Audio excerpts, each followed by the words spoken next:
មួយចំអើឲ្យបកឲ្យលហងគ្រូគេឲ្យលេខមួយអូនណៃកុំព្រួយចង់បកឲ្យហើយត្រូវការមកទីប្រមាណគ្រាប់ឆាប់ប្រាប់ពូមកចាំពូយត់ឲ្យការព្រីបហុកទឹកត្រីត្រប់វែងត្រប់ខ្លីមកពេញមាត់ប្រានត្រូវ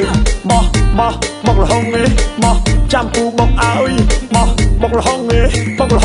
ហើយចាំពូបកឲ្យបកយូរឬក៏បកឆាប់បើសិនប្រញាប់ពូបកមុនគេឲ្យមកលហងស្រួយឆ្ងាញ់ជាងគេធានាថាមានមេជាប់មកដល់ជាតិក្រោយមកលហងរស់ជាតិឆ្ងាញ់គ្មានខ្លាញ់ជំនួយសម្រងបន្លែស្រងថ្មីបកដោយដៃអ្នកលក់ដល់ចំណាអ្នកលក់ខ្ញុំរុកសង្ហាចេញលក់កាលណាតែលក់ដាច់អងសូភៀបហើយនៅកំឡោះស្រីស្រណោះឃើញឲ្យចង់រាប់អាមិនបាច់ទៅរកដាក់ស្នេហ៍ក៏គេជួយទិញគ្រប់ប្រាណមកឆ្ងាញ់រូបបានគេថាខ្ញុំនេះវិជាព្រៃហាងថ្មីបកលហុងខ្ញុំក្រមុំចောက်រោមជួយទិញខ្ញុំរាល់ថ្ងៃរសស្នាដៃដូចជាឆ្ងាញ់ពិសាចែមួយទឿនឲ្យប្រញាប់ជួយបុកឆាប់បកឲ្យគាត់មុនគេម្នាក់ទឿនឲ្យខ្ញុំបកដែរម្នាក់តូចដែរថាបកខ្ញុំលេះពូវាចាំបន្តិចបកអីលើហើយកុំរួចអីចាំខ្ញុំធានាបកជូនគ្រប់គ្នាអ្នកណាមកខ្ញុំបកមុនអ្នកទិញឈោចាំបកសុំរកឲ្យខ្ញុំបកមុនមានយីអូនម្លេះខ្ញុំរៀងក៏ហងបកហងក៏លួចដាច់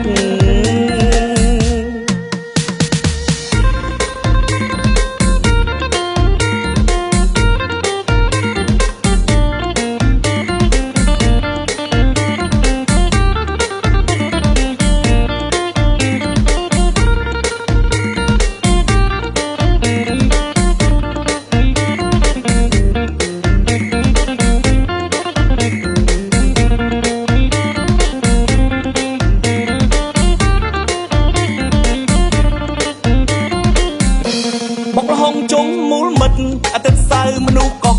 ពេញបន្តហោហើយអមយ៉ាងដែរខ្ញុំរស់ស៊ីបានធូក្របំច្រណែនចែមួយរំអុករំពួយជួយបកឲ្យគាត់ផងបដរេអវែងវិញម្ដងដោយរៀងទុំនោះខ្ញុំលឿនហើយធូដងនេះក្រមុំពេញចិត្តបាត់មាត់ហើយលេងរមូដងវែងបកធូ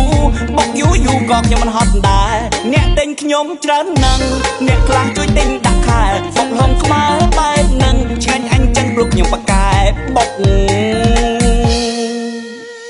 លហុងអត់មានចាស់ហួយបានត្រូវការមួយចំអើហួយបកឲ្យលហុងគ្រូគេឲ្យលេខមួយអូនណៃកុំព្រួយចង់បកឲ្យហើយត្រូវការមកទីប្រមាណគ្រាប់ឆាប់ប្រាប់ពូមកចាំពូយត់ឲ្យការព្រីបហុកទឹកត្រីត្រប់វែងត្រប់ខ្លីមកពេញមាត់ប្រានត្រូវ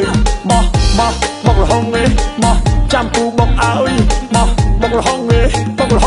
ហើយចាំពូបកឲ្យបកយូរឬក៏បកឆាប់បើសិនប្រញាប់ពូបកមុនគេឲ្យមកលហុងស្រួយឆ្ងាញ់ជាងគេធានាថាមានមេជាប់មកដល់ជាតិក្រោយបកលហុងអើយបកលហុង